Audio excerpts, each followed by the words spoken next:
So this is my second time trying to record this Speakdom Saturday. I actually recorded it like 3 weeks ago, and I forgot to save it because, people do dumb stuff like that once in a while. So I wanted to talk about, well, here's the topic. So basically, let me explain.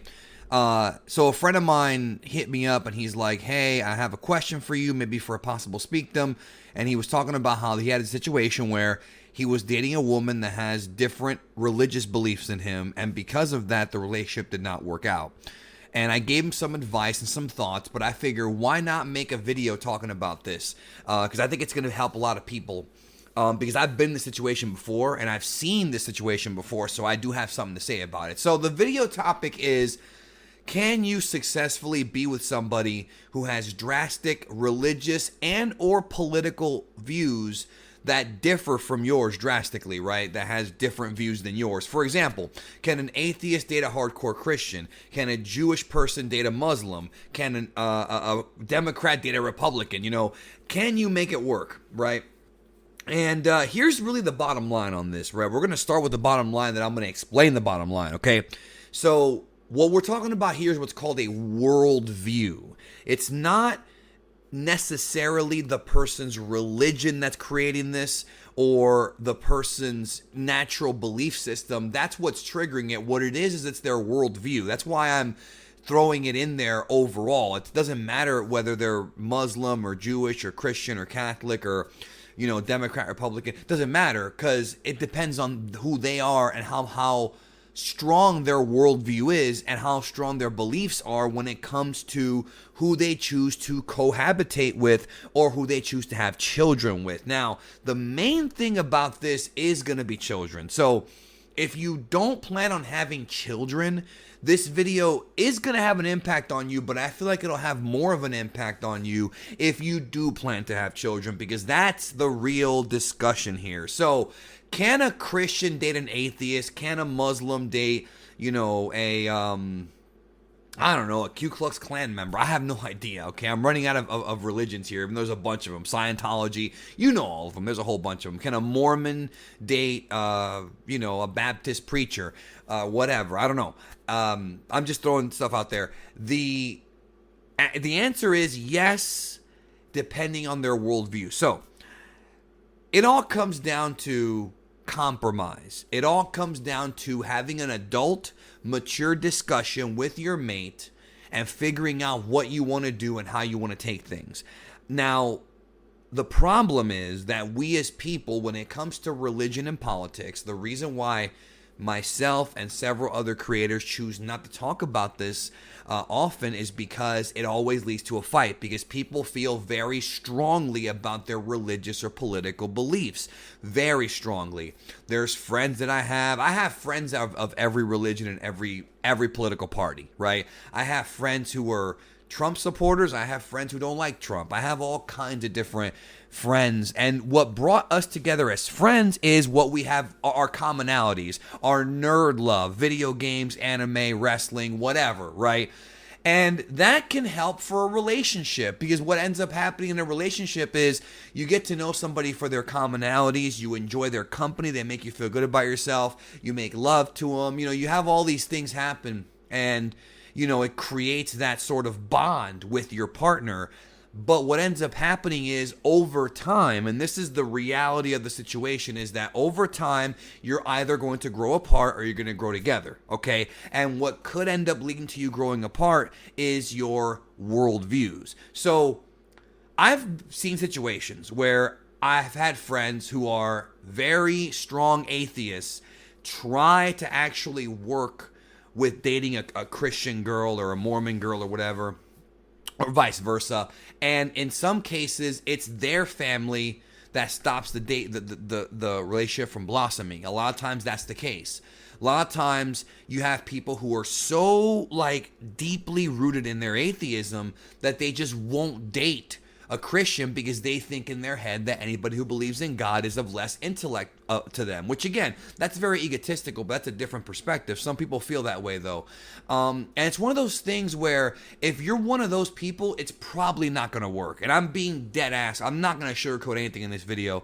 If you have really strong Christian beliefs, really powerful. It's probably not going to work out with an atheist unless one of you is willing to subside your religious beliefs for the other. And when you have two people who are very, very headstrong when it comes to their beliefs, it's not going to work. I remember I had a friend of mine who was a girl who called me up crying one day because she dated this guy who she was falling for, and when he found out that she believed in evolution, he dumped her. Straight up just dumped her, dude. And she thought he was falling for her as well, and maybe he was.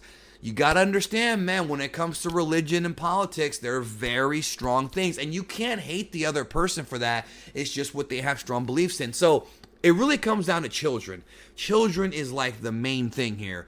If you're going to be with somebody who is of a different political or religious, connotation than you, and you want to have children, you need to have a discussion about this before pregnancy. You need to have it before you get married. This needs to be discussed ahead of time.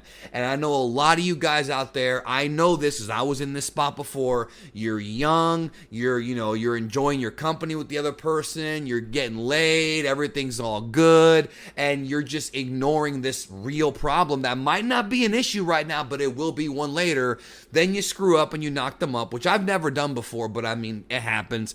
Then you have to worry about, well, the kid might live in a broken home because everything might be good now, but then later on, there's a chance there could be a crack in the foundation because your worldviews are so different. So you have to have a very mature conversation with the other person, right? A very mature conversation way ahead of time, like grown-ups do, and figure out how you want to raise that kid. Is the atheist of the relationship going to let you take him to church? Is the Mormon going to want to follow their beliefs, or is the Jew going to want to follow their beliefs? How do you want to teach the kid about God or lack thereof? You have to figure this out. And if you can't come to a compromise, do not have that kid. You should not bring a child into this world when there's already a foundational crack in your relationship. It's very irresponsible, and it's not fair to the kid. It is not fair to the kid. This is the most mature video I've ever put out, dude. This is real adult stuff right here. I'm just laughing at how mature this is. I talk about cartoons on the internet, but we're doing some real life stuff right here. But you got to listen to me on this one because I've seen it happen too many times. Like, you don't want to have that kid, your relationship falls apart, and then that kid, he's stuck with separated parents. It's the worst thing that can happen to a kid, man. It sucks. It really sucks. And it leads to them acting delinquent sometimes. It genuinely does. There's studies that prove this. So, you got to really be mature about this and figure this all out ahead of time. It all depends on how strongly you feel and the compromise, because you can be with somebody that has a different belief system than you. Let's say that, you're a Christian and they're a Jew. They might go to a synagogue. You might go to a regular church, on Sundays or whatever, and your relationship is fine. There's no problems. Everything else is cool. You agree with everything else, and you are able to divide that up, right? And then you guys are both happy. But what happens with a kid?